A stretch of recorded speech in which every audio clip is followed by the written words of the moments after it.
आपने महिलाओं पे ही पहला सवाल पूछा है जो मेरे लिए बहुत महत्वपूर्ण है। बहुत बार मुझे मेरे लिए भी मैम।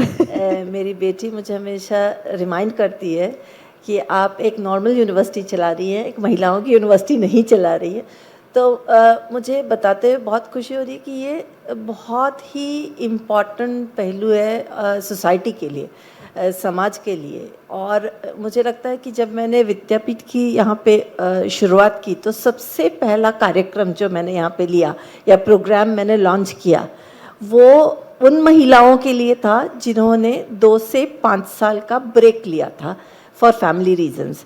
और परसिस्टेंस सिस्टम के साथ मैंने एक एमओयू किया और इन महिलाओं को हमने 6 महीने का ट्रेनिंग दिया और 6 महीने का ट्रेनिंग देके we brought them back to work. और मेरा ऐसा मानना है कि हम इस देश में, जिस देश में हम हैं, जहाँ 49% महिलाएं हैं, यदि ये महिलाएं शिक्षित नहीं होंगी और महिलाएं काम पर वापस नहीं जाएंगी तो I think we are doing injustice to the country itself. और दूसरा मेरा ऐसा मानना है कि महिलाओं का शिक्षित होना एक हाउस होल्ड के लिए भी बहुत इम्पॉर्टेंट है। इस बात का जिक्र मैंने मैम शुरुआत में ही कहा था कि आप आई तब भी मैंने कहा था कि एक महिला शिक्षित होगी तो पूरा परिवार शिक्षित होगा। और मैंने शुरुआत में भी ये बात कही थी परफेक्ट कि कई महिलाएं ऐसी होती हैं जो कई बार मतलब फैमिली की वजह से जॉब छोड़ देती हैं। मैं ये नहीं कहती कि फैमिली को प्रायोरिटी मत दीजिए, लेकिन जितनी प्रायोरिटी आपकी लाइफ में आपकी फैमिली की है उतना ही आपकी लाइफ में आपकी भी होनी चाहिए, क्योंकि फिर मैं कहूँगी आप मजबूत है तो सब मजबूत है। जी जी जी, continue ma'am please.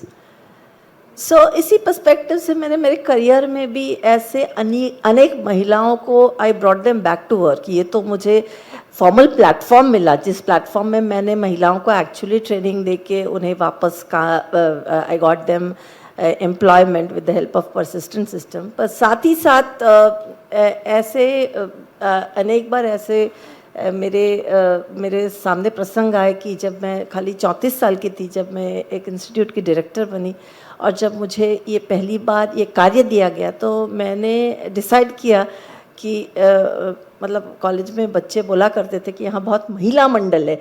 So I got a lot of people who had given up jobs. एक मेरी फ्रेंड थी जो बीकॉम टॉपर, उसके बाद वन शॉट सीए और she was at home for a child. तो उसको मैंने एक्साइट किया कि भाई आप वापस आ जाइए, आप काम पे आइए, मैं आपको फ्लेक्सिबिलिटी देती हूँ of your work timing. Very nice. She got so this. ऐसे छोटे छोटे आई थिंक हम जो महिलाएं जो लीडरशिप रोल में हैं we keep doing this day in and day out और यही हमारे लिए बहुत बड़ा सेटिस्फैक्शन है। बहुत सारे मेल मेंबर्स तो हमेशा टीम में रहते, पर कुछ महिलाएं जब आती हैं और हमारे साथ काम करती है, जुड़ती हैं और आगे चल के वो लीडरशिप रोल लेती है तो मुझे उसमें बहुत खुशी मिलती है। उसमें से मेरी टीम में से आज सिटी ऑफ पुणे में कम से कम 6 महिलाएं ऐसी हैं जो डायरेक्टरशिप कर रही हैं। Thank you so much ma'am जुड़ने के लिए और समय देने के लिए।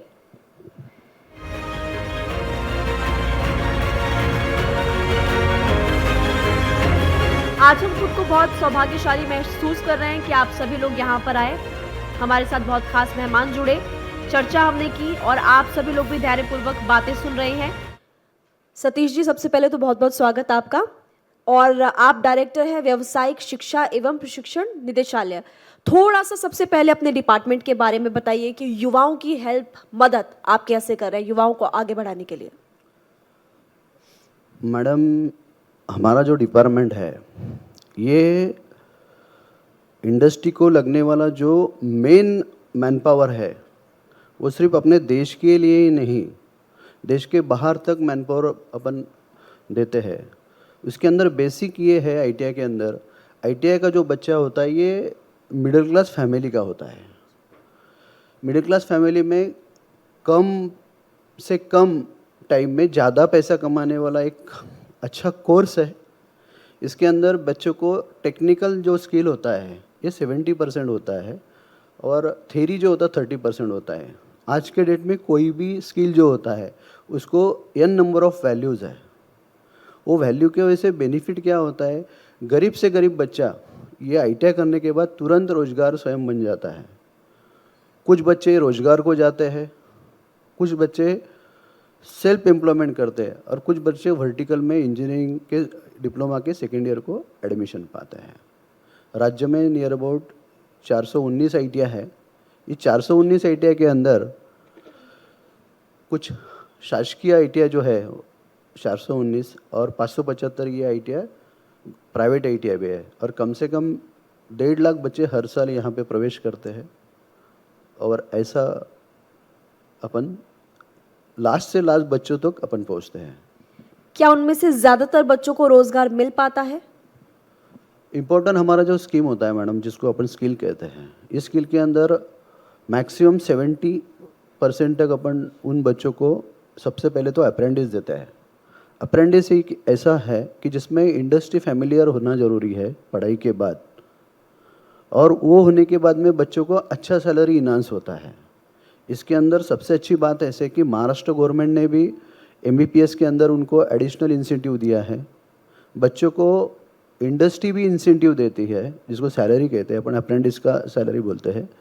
और इसके अलावा केंद्र सरकार के भी 1500 रुपये का एक प्रोत्साहन NPS के अंदर मिलता है। तो उसके वजह से बच्चे उसको ज़्यादा प्रेफर करते हैं। और ITI का सही प्रमाण पत्र जो होता है वो अप्रेंटिस होने के बाद ही वो कंप्लीशन होता है, और वो जो प्रमाण पत्र होता है वो हर देश के लिए रिकॉग्नाइज है। बहुत बहुत शुक्रिया, आपका विभाग बहुत अच्छा काम कर रहा है। थैंक यू सो मच, और इसी तरह से आप बच्चों की मदद करते रहिए। Satish Suryavanshi ji, thank you so much. Thank you ma'am, thank you. और सर आपने समय दिया, थैंक यू सो मच। साथ ही मैं महिमा आप मंच पर ही रहिए। सर प्लीज़ आप 2 मिनट का वक्त और दीजिएगा हमको। जैसे कि मैं बार बार यही कह रही हूँ कि ये पल बेहद महत्वपूर्ण है।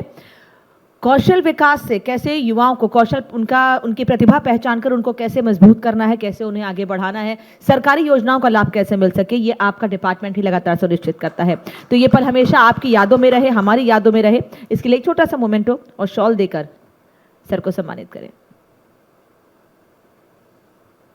Thank you so much sir. Anil Sonawane ji को आप मंच पर आएंगे। इसके साथ साथ अमित कोठावले जी को भी मंच पर बुलाना चाहूंगी। मैनेजर हैं आप राज्य नवीनता सोसाइटी के। आप दोनों मंच पर आए और अनामिका आप सेशन को आगे बढ़ाएं, चर्चा करें। महिमा परिचय दे चुकी हैं। अनिल सोनावने जी एडिशनल CEO हैं महाराष्ट्र राज्य कौशल विकास सोसाइटी के, और अमित कोठावले जी मैनेजर हैं राज्य नवीनता सोसाइटी के। सर पहला सवाल अनिल सर आपसे है मेरा कि महाराष्ट्र राज्य कौशल विकास सोसाइटी का काम क्या है? सबसे पहले मुझे ये बताइएगा। Maharashtra Rajya Kaushalya Vikas society is a nodal agency to implement various skill development initiatives of government of Maharashtra. And again, union governments skill development initiatives are also implemented through our society.